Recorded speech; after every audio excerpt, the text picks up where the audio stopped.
la tristor meua que tinc jo ja és, a més del tancament de televisió, el reconèixer com a valencià la quantitat d'inútils que estem tenint al front del partit que avui té, el Partit Popular, que té la majoria absoluta en les Corts Valencianes i el poder de decisió.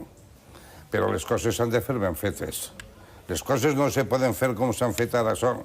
I avui, que pareix que això siga un cop d'estat mediàtic, conforme s'ha tancat la ràdio, els repetidors de la ràdio s'han llevat i no se deixaven entrar els treballadors així avui. Perquè, clar, és que tenim així una situació, que tenim un president que no ha sigut elegit per el poble, per una situació rocambolesca